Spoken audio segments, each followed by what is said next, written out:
We begin in China, where government officials and business people from around the globe have gathered for an event often called the Summer Davos. The meeting in Tianjin is being held in person for the first time since the outbreak of COVID-19. And Beijing wants to send a clear message that China is open for business. The World Economic Forum's annual meeting of the new champions opened Tuesday. More than 1,500 guests from 90 countries are taking part in the three-day conference, including many investors. Chinese Premier Li Chang gave a keynote speech describing his country as the driving force that kept the world afloat during the pandemic. We will continue to be a growth engine for global economic development and recovery, providing foreign investors with opportunities for win-win cooperation. Li said there needs to be more global cooperation and connectivity, not less. He also accused some Western countries of threatening economic stability by reducing trade ties with China. We oppose the actions of those who try to politicize economic and trade issues. We should work together to protect the safety and stability of global supply chains. Washington and its allies have begun to implement trade restrictions against Beijing.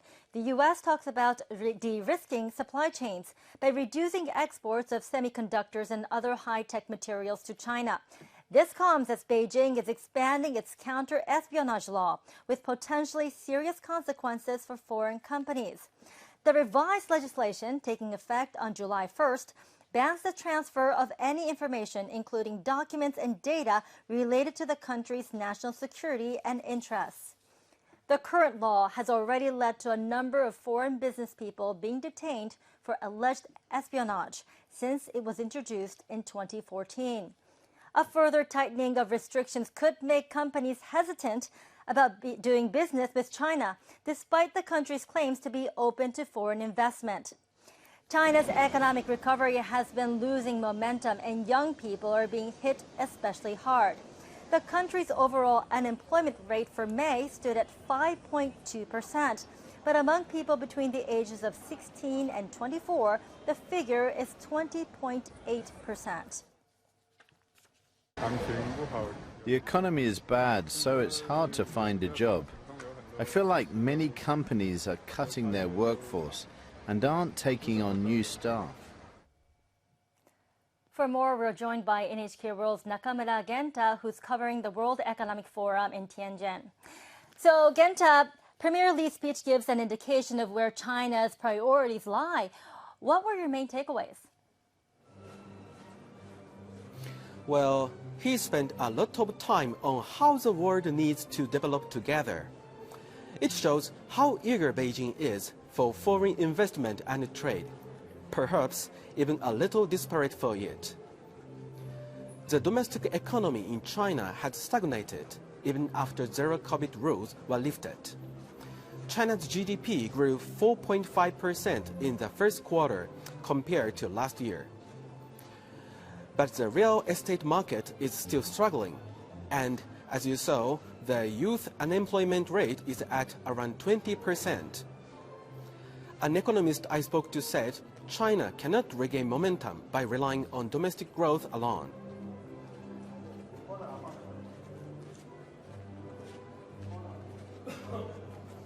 That's why Li stressed that his country's markets are open to the world to pull out of this downward spiral. China really needs what they call the global cooperation of foreign businesses. But Genta, can China really attract overseas investors at a time when the authorities are tightening their grip on foreign companies? Well, Beijing has to convince them China is a safe investment. Foreign companies are concerned the revised anti-spy law could pose a risk for their employees. People I spoke to here say the deepening divide between Beijing and Washington is a problem. We must be patient and see what is going to happen. But I believe that to cut the relationship between China and U.S. is going to be a mistake for the rest of the world. Later today, we will even see talks on the future of the Belt and Road Initiative. Some critics say it's a debt trap for developing nations seeking loans for infrastructure projects. Beijing will be trying to overturn those perceptions. We will see if that can happen. Thanks for that, Genta. We'll get back to you later in the show. As Genta explained, China's leaders are busy trying to dispel the concerns of overseas investors. And they have been doing this not just at the Economic Forum, but in the region regarded as one of the final destinations of the Belt and Road Initiative, Europe. 4 years ago, Italy surprised some of its allies by signing on to the Chinese infrastructure investment program. But now Beijing fears Rome may be about to pull out. The head of the Chinese Communist Party's Central Committee International Department, Liu Jianchao, attended a meeting on Sunday with business people in Milan. Liu said Italy's participation in the Belt and Road Initiative will help bilateral cooperation and set an example for other countries in building a global network. Media in the U.S. and elsewhere have reported that Prime Minister Giorgia Meloni's administration is considering pulling out. So Liu's trip is being seen as an attempt by Beijing to keep Italy involved. This comes as European countries are reviewing their strategy toward China. Last week, the European Union's executive arm presented an economic security plan that appears to have Beijing in mind. The risks it identifies include supply chain resilience, infrastructure security, and economic coercion. In March, European Commission President Ursula von der Leyen stressed the need to focus on reducing risks rather than pulling away from China. I believe it is neither viable nor in Europe's interest to decouple from China. Our relations are not black or white, and our response cannot be either. And this is why we need to focus on de-risk, not decouple. Last week, Chinese Premier Li headed to Germany and France on a mission to cultivate stronger ties. But at a joint press conference in Berlin, German Chancellor Olaf Scholz indicated that his country intends to reduce excessive dependence on China. In contrast, Li called for cooperation in building more stable supply chains and developing advanced technologies such as electric vehicles. The meeting came a week after the Scholz administration released a national security paper accusing China of using its economic power to reach political goals. But France seems to take a different view. When Premier Li met with French President Emmanuel Macron on Thursday to discuss global stability and high-tech industries, the atmosphere was more cordial. China's foreign ministry says the premier told Macron their countries could both profit by cooperating in nuclear energy, aviation, and artificial intelligence. Macron reportedly told Li he values their country's relationship and says they should work together on global issues. Now let's go back again to Nakamura Genta in Tianjin. So Genta, how does Beijing view the recent moves by European countries? Well, China appears to be feeling a growing sense of crisis. That's why Premier Li Qiang chose Germany and France for his first overseas trip since taking office. The two countries have enormous influence within the EU. For Germany, China is the country's largest trading partner.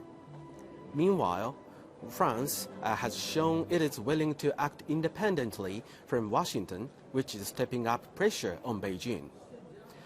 France's leaders have made multiple comments that seem sympathetic to Beijing's position over issues such as Taiwan. China's state-run Xinhua news agency says French Prime Minister Borne told Li that the EU will maintain its strategic autonomy. Li's visit to Europe is believed to have been intended to drive a wedge between Germany, France, and the United States and stop moves to encircle China. So Genta, will Beijing be able to use its economic power to drive that wedge deeper? Yes. In fact, China is trying to divide the EU and US by strengthening economic cooperation with France and Germany. When Li was a Communist Party chief of Shanghai, he invited US automaker Tesla to open its first overseas factory there. During meetings with business representatives on his recent Europe trip, he emphasized that China's growth is an opportunity, not a threat. Behind this is the fact that China and European countries have spent decades establishing strong economic ties. In the automobile industry in particular, Volkswagen relies on China for more than 30% of its new car sales. But there are many other sectors that also depend on the country. In that sense, the Economic Forum will be an opportunity for China to highlight how much progress it has made in cooperation with European and US companies in various fields. Thank you, Genta. Our Nakamura Genta reporting from Tianjin.